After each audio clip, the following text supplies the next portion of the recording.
Until recently, this was Soviet airspace. And these warplanes were the foundation of the USSR's enormous protective shield.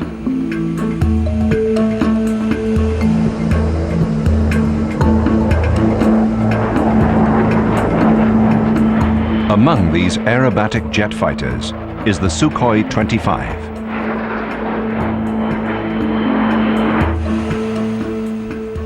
The Su-25 soared onto the world stage during the war which was to become the Soviets' Vietnam. Today, even though the Soviet Union is no more and the Cold War is over, Russia's elite group of fighter pilots uphold a long and distinguished tradition. We have to give advice to young pilots joining our squadron. The main thing is to give young pilots the opportunity to fly, to give them the opportunity to do what they would love to dedicate their lives to. With the advent of market forces and the collapse of the military funding systems, these pilots at Lipetsk Air Base, as well as everyone else in Russia, are experiencing severe cutbacks.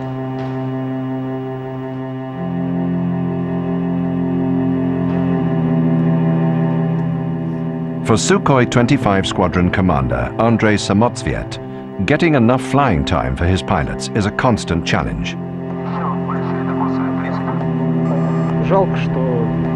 Unfortunately, a lot of good pilots had to change their occupation.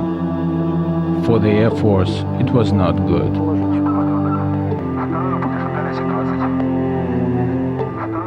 The Lipetsk Air Base Simulator facility has seen better days.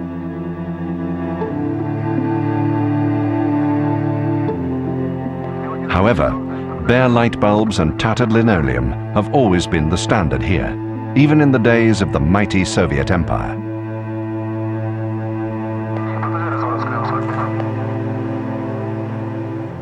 The Russian Air Force has lacked the technological edge which the Western Air Forces have taken for granted.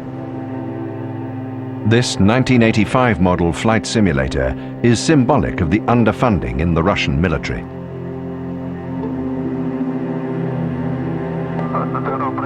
A scrolling terrain board is used for practicing flight maneuvers. The same practice in the US Air Force is done with elaborate 3D virtual landscapes. Because jet fuel is in short supply, this may be the only flying pilots will do this month.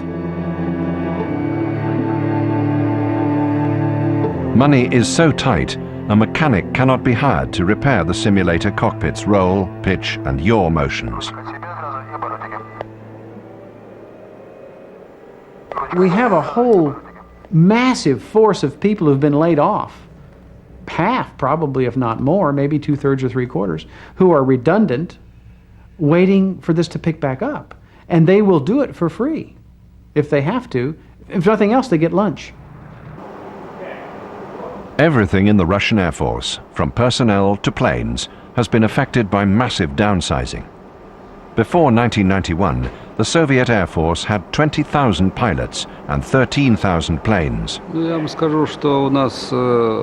morale of the Air Force, both soldiers and officers, was very high at all times.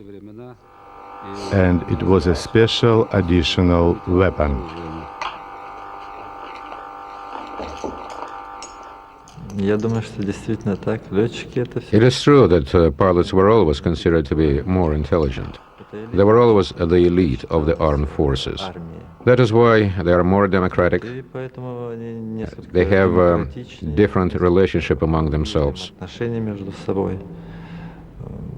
And pilots are good guys.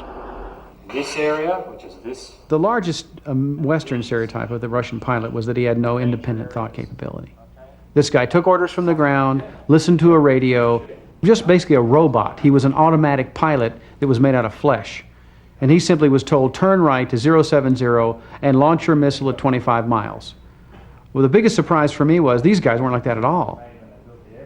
They didn't care what the guy on the ground said. I mean, they will certainly obey orders, and if they don't obey orders, they end up in a pretty rugged rest camp somewhere. So they certainly listen to their superiors, but they were a little more independent thinking than that. And most military pilots really are. They'll tell you on the outside we're keeping rules, we'll look like robots, we're supposed to do our job, but on the side we'll just go do what we're supposed to do. Peter, we're going to lunch.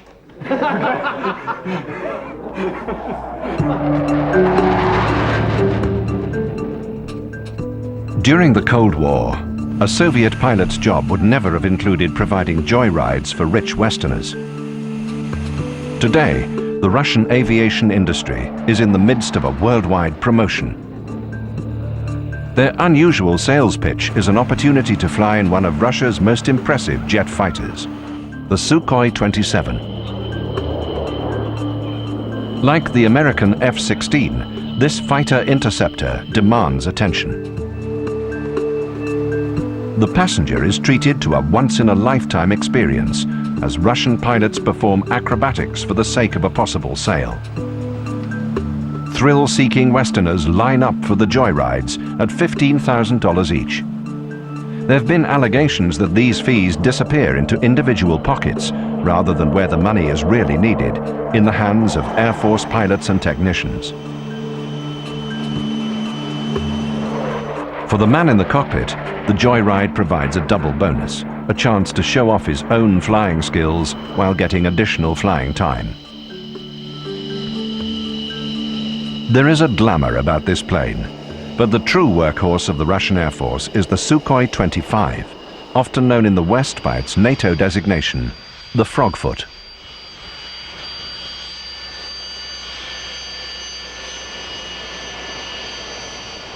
This snub-nosed attack plane is simple, sturdy, fast, and highly maneuverable. The Su-25 is the Russian fighter pilot's plane of choice. As any pilot, every pilot loves his plane. I love my plane because I flew it over 15 years. You know, I want to tell you a story. We were flying planes to deliver them to the army of one of the friendly countries.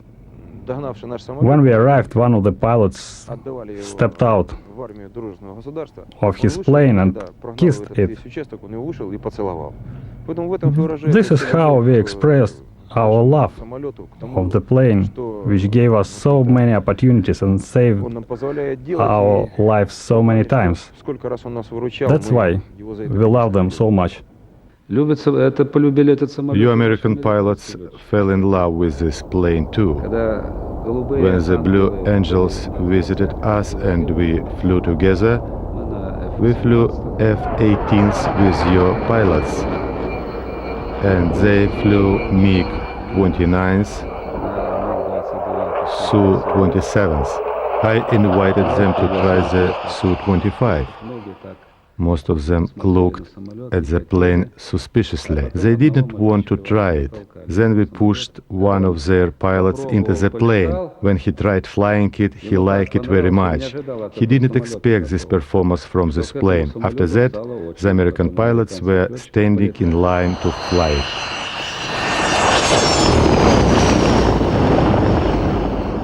I've flown it.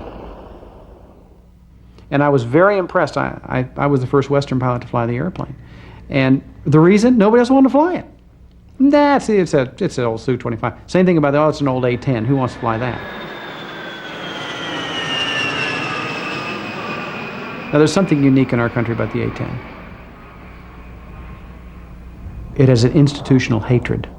People don't like the A-10. Let's get rid of the A-10. Because it's a low-tech box.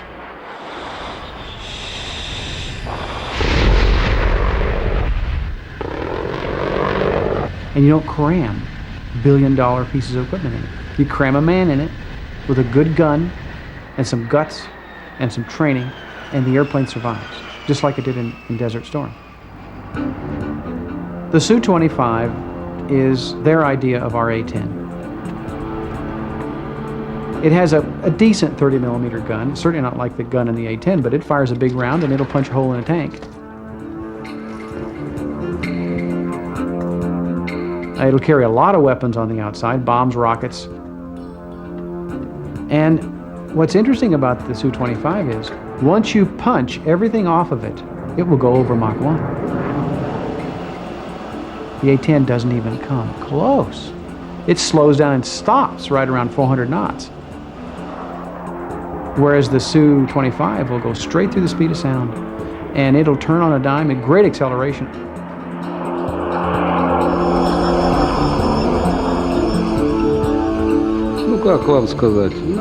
Our planes can work in any weather condition. Our operating parameters are from +50, +60 degrees centigrade in the shade to -80, -60 degrees centigrade.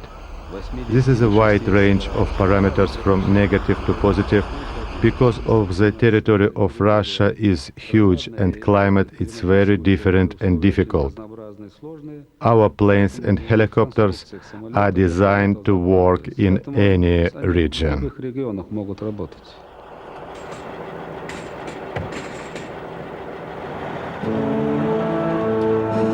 Perhaps it's appropriate for a plane nicknamed Frogfoot to have such an unassuming and decidedly unglamorous home.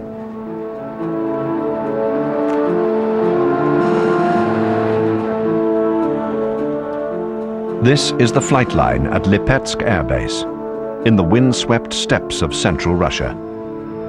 By Western standards, it appears to be suffering from years of neglect and disrepair. Lipetsk is actually not much different from its days as an important Soviet airbase. The Russians never took great care with their facilities. Crumbling concrete was a standard because Russian concrete was of very poor quality.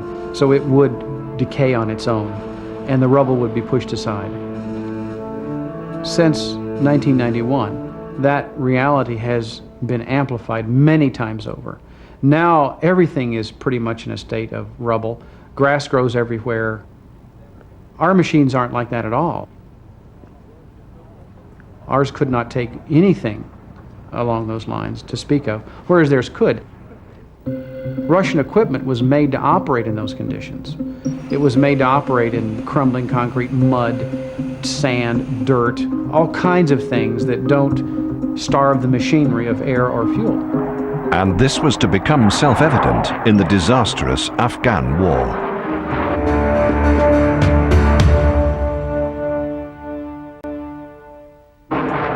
Historically, Russian aviation design has differed greatly from its US counterpart.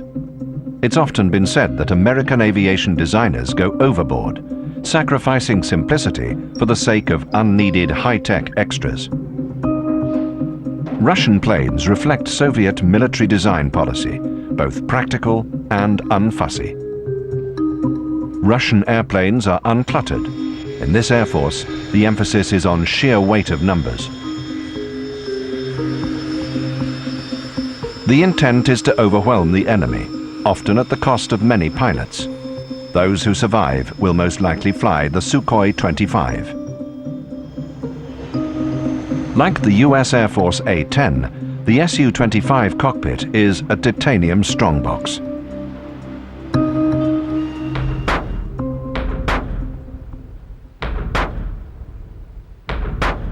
A barrage of 20mm gun rounds barely dents the flying tank's protective shield.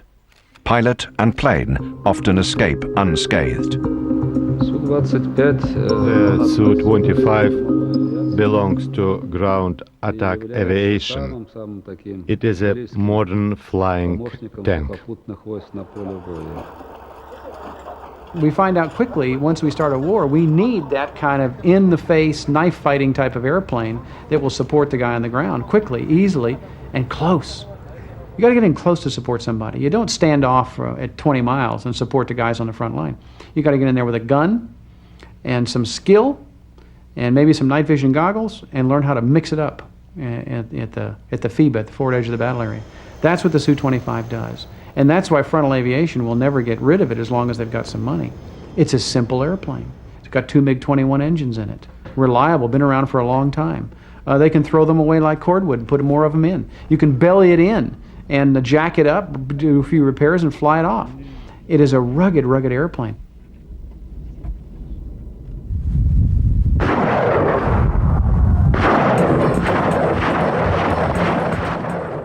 (1979). War breaks out on the Soviet southern border. This rugged terrain will become the flying tank's proving ground. Until now, the SU-25 was an untested prototype. The place is Afghanistan. Soviet troops invade on December the 27th, 1979.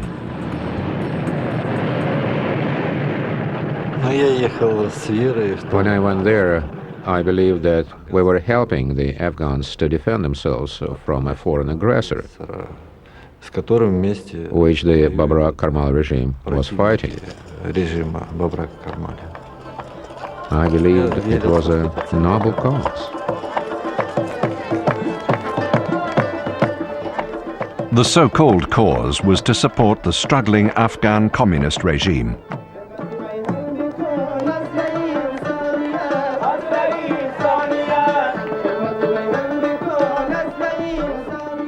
For 25 years, the Soviets poured foreign aid into Afghanistan. Then the help came in the form of military might.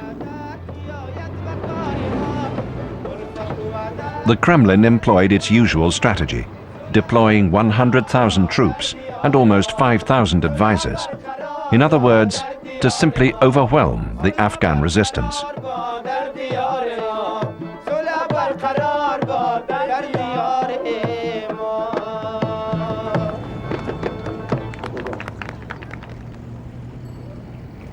The Russians were used to smashing any resistance so quickly, but soon they find out in Afghanistan that Afghanistan was not Czechoslovakia, Poland, or Hungary.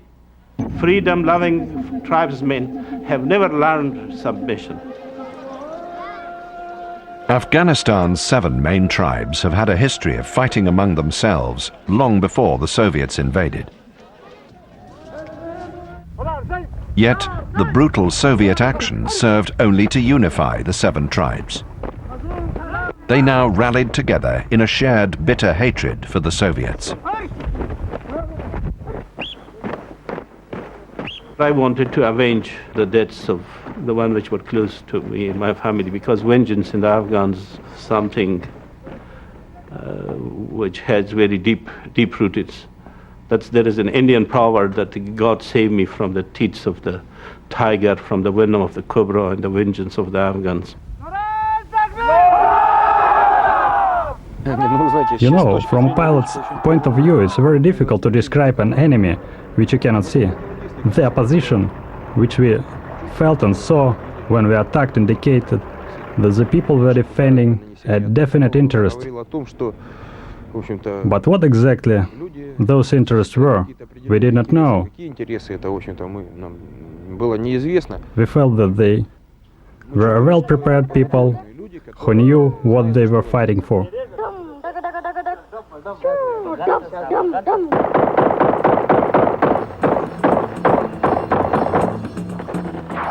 The Afghan rebel fighters are called Mujahideen, meaning fighters of God.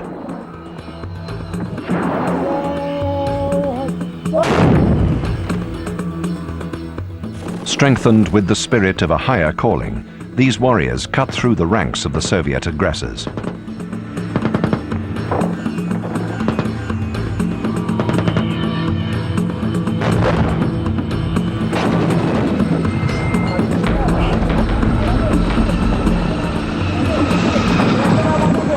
The Soviets had a severe handicap.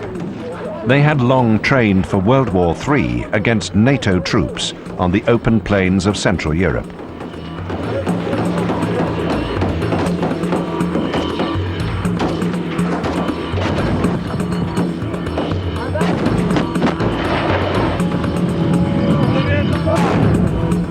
The Soviets quickly discovered that their enemy were stealthy guerrillas, fighting in the narrow high mountain passes of the Hindu Kush.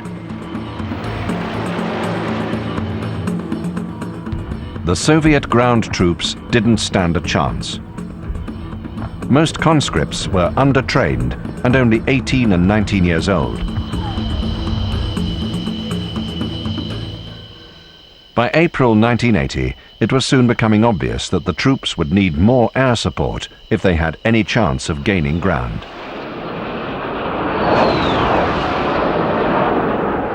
Enter the SU-25. I was with a colleague of mine, a cameraman, and I think we were probably among the first journalists to have seen the Sukhois.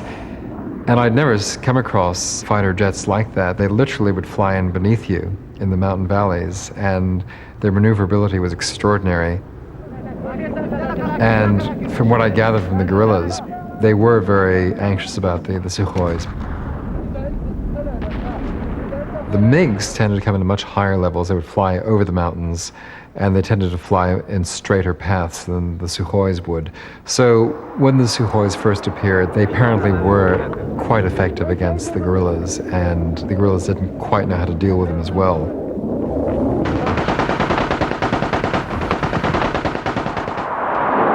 When people saw their first aircraft coming, they would run, which would draw attention to the pilots.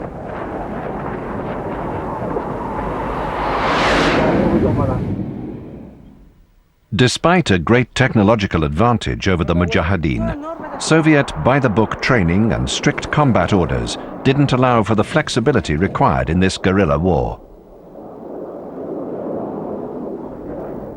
At times, the Western stereotype of the robotic Soviet pilot held true.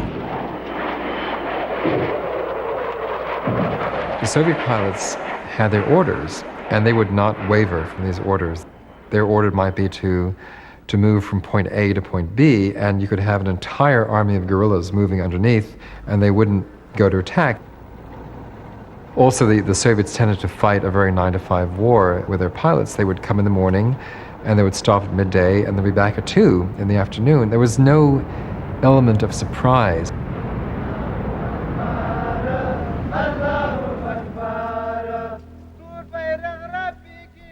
Ambush was the Mujahideen's strong suit.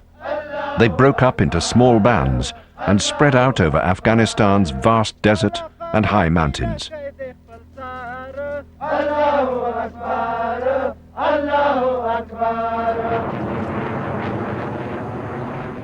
The land's natural nooks and crannies provided a perfect foil for the Su-25's bulk and natural speed. I suppose these mountains were dangerous for their pilots also. They are the same for everyone. And don't yawn or you will end up crashing into mountains.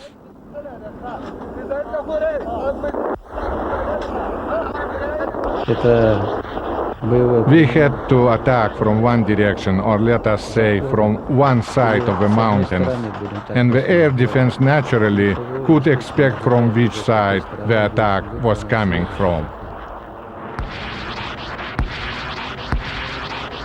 The flying tanks carried the latest ordnance in the Soviet arsenal. Laser-guided bombs destroyed the narrow-mouthed caves of the Mujahideen. Also, the indiscriminate bombing of civilian centers in the Afghan valleys became an Su-25 mission.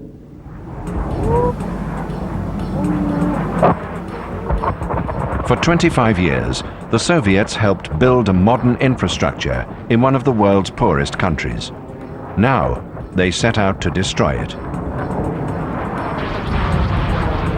The flying tank was largely responsible for this carnage, dropping on average 4-ton loads of unguided bombs, salvos of 57mm rockets, and cluster munitions. The Soviets suffered the same fate as the Americans in Vietnam when trying to break the guerrillas' support systems. Very often there were attacks against villages to try and make life as difficult as possible, to punish the civilians for their support of the guerrillas.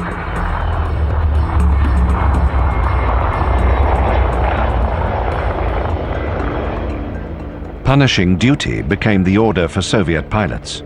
They were often sent on 5 missions a day. The conflict could no longer be called a 9-to-5 war. With less time to prepare, pilots depended more than ever on ground controllers who constantly corrected frog-foot maneuvers. Sometimes we could not see a thing when we were flying, and we had to bomb according to the radio direction finder. Sometimes we could see a firefight over here, a firefight over there, so we could tell approximately where the front line was.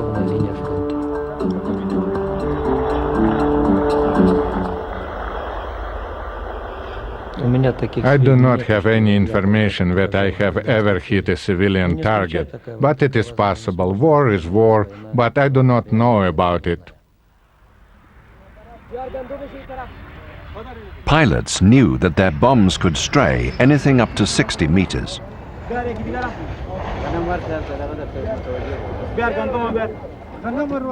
Accurate strikes depended on accurate intelligence.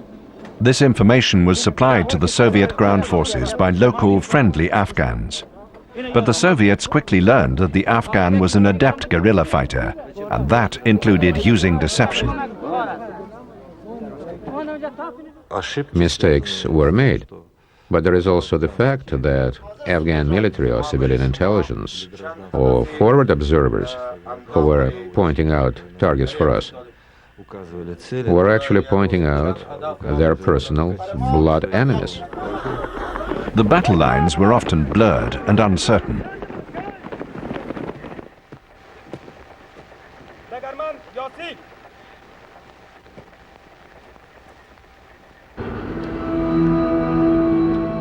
Compounding a lack of intelligence, the Soviets also had to deal with misinformation and especially spies within their own ranks.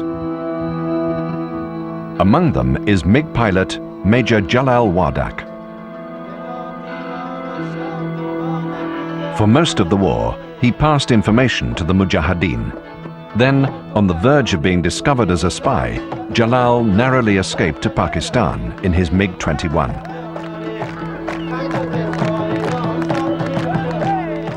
He joined the Mujahideen after years of flying alongside his communist countrymen and their Soviet supporters. They were confused about me. I told the Mujahideen, okay, tomorrow, the day after tomorrow, this base going attack this area, that much planes. They were bombing that neighborhood. And they get away from that area. They completely changed their plan.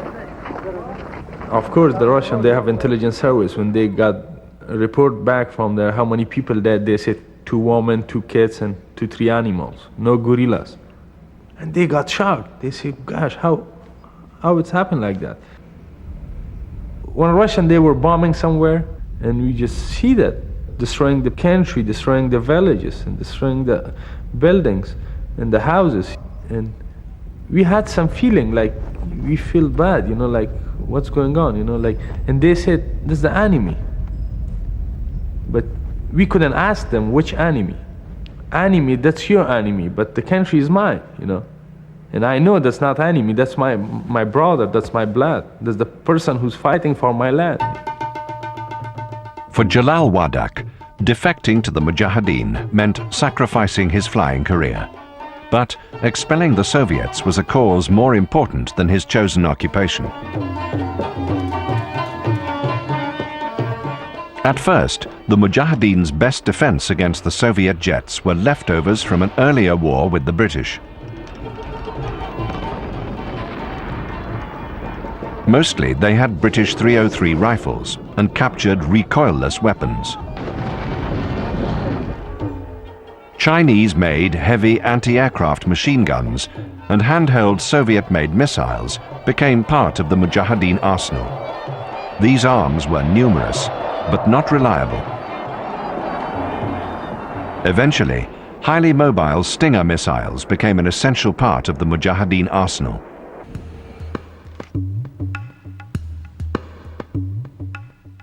The Stinger had an immediate impact on the Soviet jets. Among the early hits were 4 flying tanks. 2 Soviet crew members perished.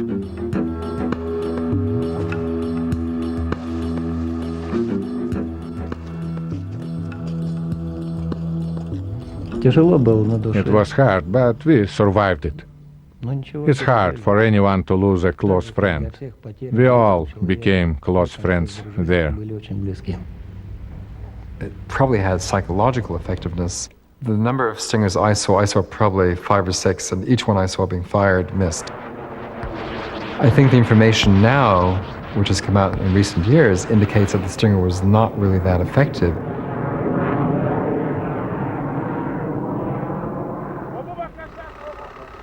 The ultimate psychological warfare waged was the graphic reports of Mujahideen atrocities against captured Soviet soldiers and airmen.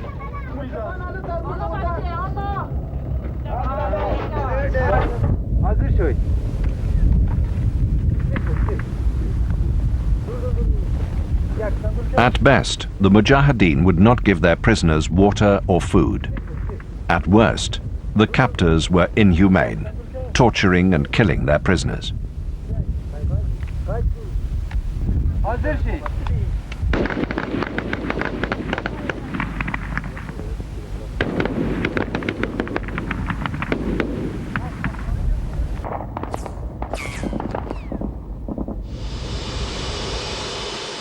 This prompted Soviet SU-25 pilots to expand their safety margin by flying higher and faster.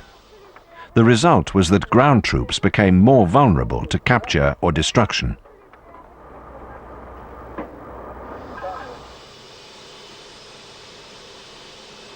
Russians began to get shy.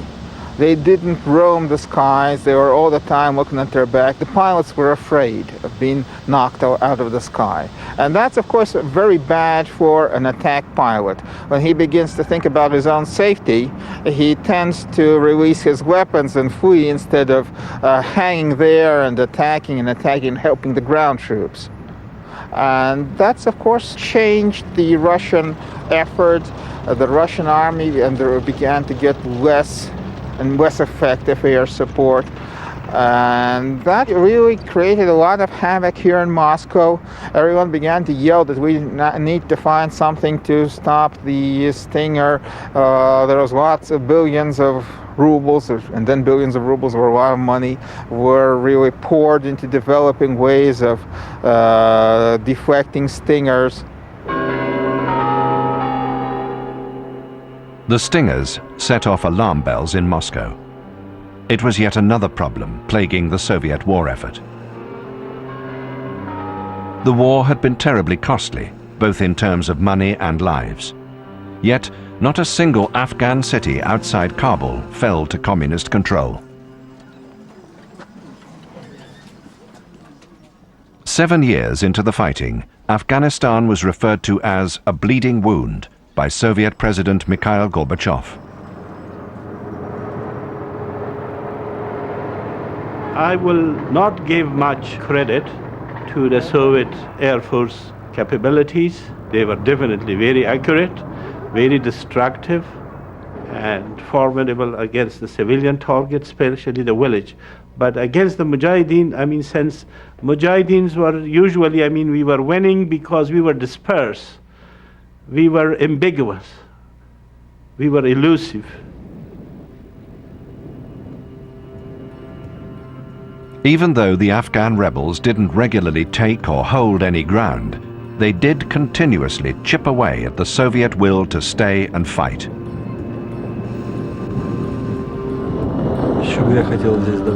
I would like to add here that we had a feeling that the Afghan government wanted to fight with their opponents using our hands instead of using their own means.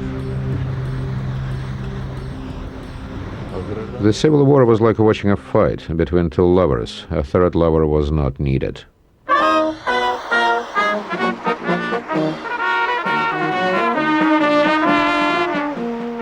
1989, the Soviets gave up and withdrew from Afghanistan.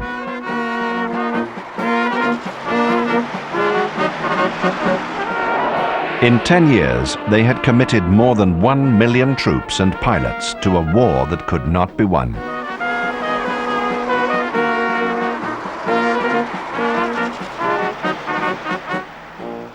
Throughout the history, you see they have always won. They were able to, in the past, to accept casualties which will be beyond our imagination. Like, in World War II, in the Battle of Kiev or Smolensk, 50 division will be destroyed here, 650,000 there, and still they will not give a damn. But because of the political unrest inside Soviet Union, I mean, while they were fighting in Afghanistan, they were sensitive to accepting higher casualties.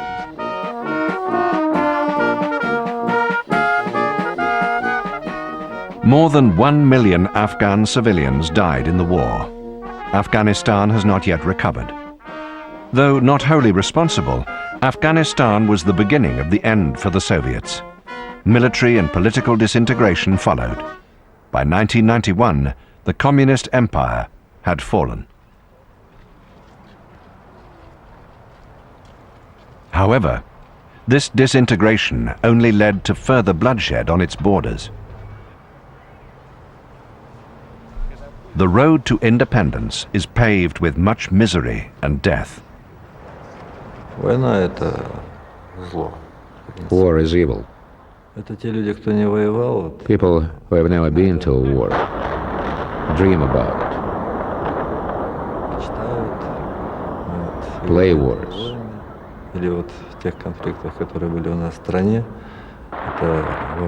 I remember during the upheaval, guns got into the White House.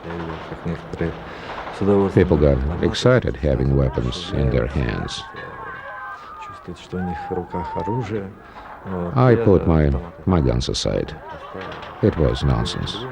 Anyway, these people were naive. They didn't know what war was. People coming back from Chechnya are not the same as people returning from a military service. The war makes them older, much older. Weakened by internal strife, Moscow was unable to control rebellious republics on Russia's distant frontier. And one of these was the Muslim Republic of Chechnya, soon to become yet another military debacle.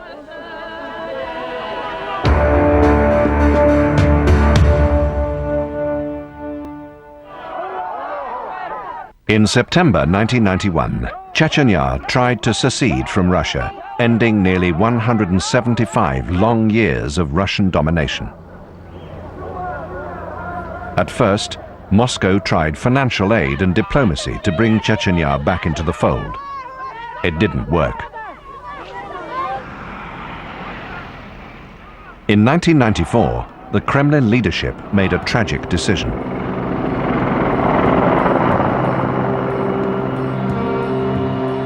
In their eyes, total control could only be achieved through a ruthless military approach. Just 5 years after the loss in Afghanistan, Russian troops were sent east. Chechnya was complex, perhaps even more so than the situation in Afghanistan. Russian leaders conducted the war from the distance of the Kremlin, to catastrophic consequences. Colonel Valery Burkov, a decorated Afghan war veteran, was severely injured stepping on a landmine. Despite the loss of both legs, he's devoted to restoring strength and honor to the Russian Air Force. After I got wounded and lost both legs, my commander came to visit me in the hospital. First of all, I asked him to help me stay in the Air Force. I knew the problems in the Air Force. I wanted to solve these problems. I didn't want other people to suffer needlessly. I wanted to raise the combat efficiency of the Air Force in support of the land forces. Once again, the Su-25 was pushed into action. Pilots from Lipetsk Air Base were sent to local airfields. From there, Chechnya was well within the 640-kilometer range of a fully loaded Su-25. Chechnya was treated as an ideal venue for flying tank improvements devised during Afghanistan, such as precise laser targeting. Afghanistan also provided new knowledge about tactical airstrikes. But Air Force Command shelved most of those lessons in favor of brutal superpower warfare. The flying tank was assigned to deliver massive blows to defenders on the ground, paving the way for a flood of Russian troops. Initially, the Air Force attempted to sway the action in Chechnya through surgical airstrikes. Early on, the SU-25 exhibited powerful precision in a battle for an important strategic stronghold, the Chechen Presidential Palace. The Chechens were in the bunker, and this palace was a former Soviet building, and it had a good anti-nuclear bunker beneath. And these Su-25s, they dropped very precisely several concrete piercing bombs that destroyed part of the bunker. Then the Chechens withdrew. And these were Su-25s, not more sophisticated, more electronically equipped Russian bombers. These were just the workhorse Su-25s.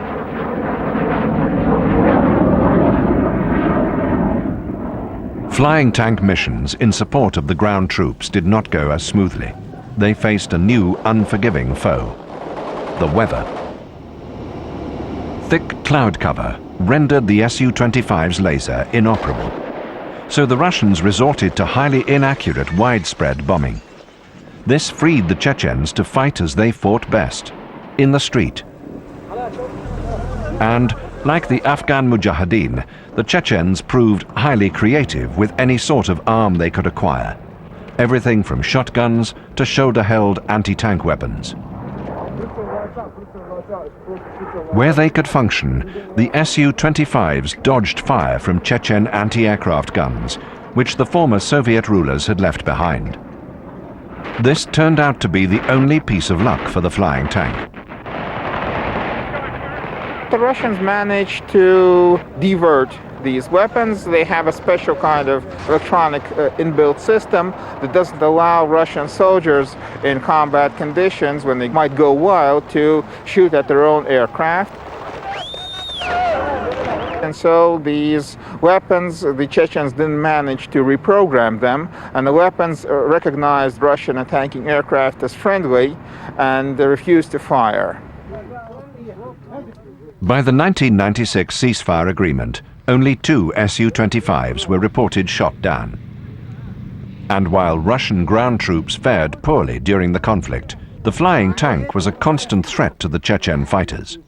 I wouldn't say that the Russian Air Force has been crippled by Chechnya. Basically, of all the services of the Russian army, this is the service that came out best. They had very low losses. This was basically their war. The Chechens hated them very much, and they killed pilots. If they ever got any pilots, captured them, they killed them immediately, because it was the Air Force that was giving them the most punishment. Punishment provided by the flying tank: scarred land, ruined cities, more refugees.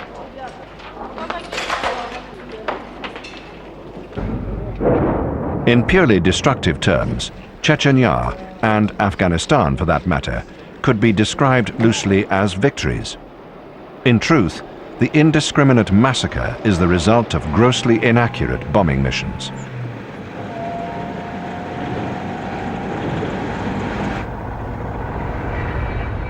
The air war in Chechnya quickly exposed severe weaknesses in the Russian Air Force: aging equipment, poor training, and an inability to overcome the weather.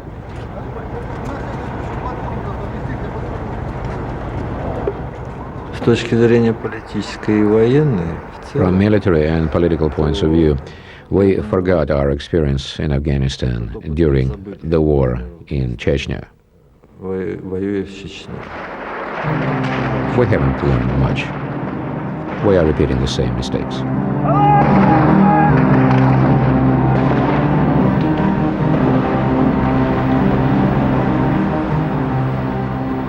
An eternal flame symbolizes the commitment to soldiers and pilots who fought in the former Soviet Union's campaigns.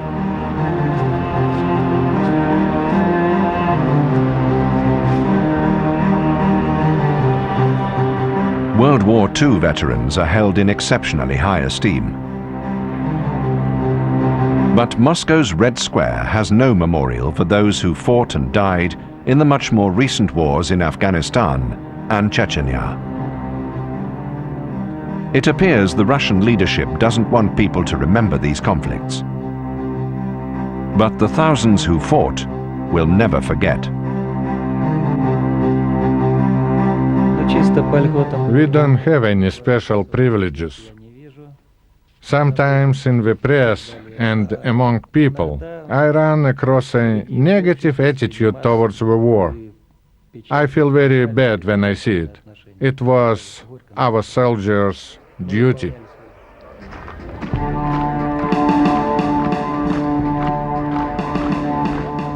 Devotion to military duty is nearly the only incentive left for airmen during Russia's economic crisis. There is scant hope for a glorious return of the Air Force in the foreseeable future. What can I say? And what I'm saying to young pilots who join our unit is that you should not fear. There is no need to fear. And you should not fear, you should go on with your profession, which was always considered to be one of the highest technically intelligent professions. Because, of course, pilot combines several professions for his proficiency. And basically, I think that it will remain the same, and especially in this country, which always had a very high respect for its pilots.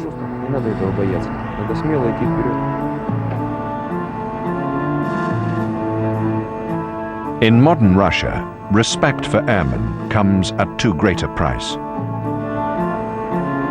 Meanwhile, back at Lipetsk Air Base, a rare display of respect for Russia's pilots was shown. It was payday, the first payday these flying tank pilots have had in 3 months.